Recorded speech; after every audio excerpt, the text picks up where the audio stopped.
Hey there, this is your virtual tour director, Eric Young, and today we're going to be visiting the 9/11 Memorial in downtown Manhattan, New York City. The 9/11 Memorial is exactly where the attacks of September 11, 2001 took place, the World Trade Center. On that day, terrorists hijacked American commercial planes and crashed them into the Twin Towers, executing the largest and most ruthless act of terrorism ever to take place on U.S. soil. The first plane crashed into the North Tower between the 93rd and the 99th floor, destroying all three emergency exits. Those above this point were left with no options of escape. The second plane struck the South Tower just 14 minutes later between the 77th and the 85th floor, completely destroying 2 out of the 3 stairwells in the process, trapping most people above this point of impact as well. Flames from the explosions quickly spread.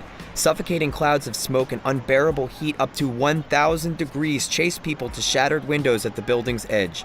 The exact number remains a mystery, but anywhere from 50 to 200 people were physically blown out of these windows or made the unfathomable decision to jump to their death.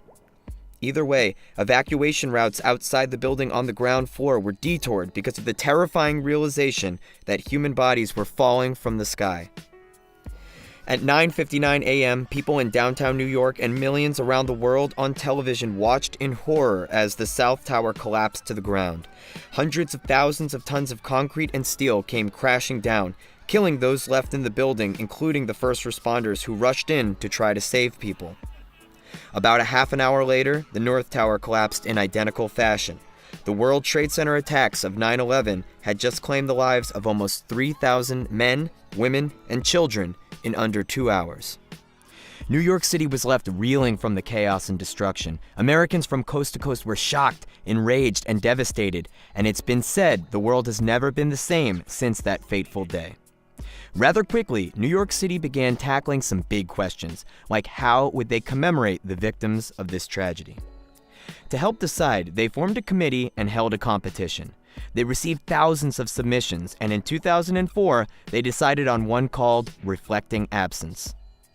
This design utilizes the actual structural foundations or footprints of the former Twin Towers and transformed them into 2 giant waterfalls.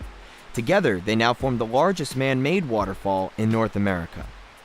In the center of each, there's a void where water rushes in but never fills up. This is said to symbolize the void in people's hearts that will never be filled for all that was lost on 9/11. Near the memorial's south waterfall, you'll notice a tree that looks different from all the others. If you're a botanist, you may be able to identify this as a Callery pear tree, while all the others are swamp white oaks. And though this is true, it isn't the most important difference. This tree is known as the Survivor Tree. It was actually in the plaza of the World Trade Center on September 11, 2001. This very tree somehow remained standing and alive through the attacks, though it was badly burnt. Rescue workers found it while searching the rubble after the attacks. It was then taken to a nursery in the Bronx, where it was rehabilitated for 9 years. It was replanted in the memorial where you see it today in 2010, and just 2 years after that, New York City was smacked with Hurricane Sandy, where many trees endured wind and rain like they'd never seen before, yet somehow the Survivor Tree survived. Today, this tree and its story serves as a natural monument to the will of the living spirit and its ability to triumph over adversity. And of course, it is a beautiful, literal representation of regrowth. When touring this memorial, you'll also notice parapets of names around the perimeter of each waterfall. These are names of the victims who lost their lives in the attacks. The names around the South Waterfall are victims from the South Tower, and the same goes for the North Waterfall.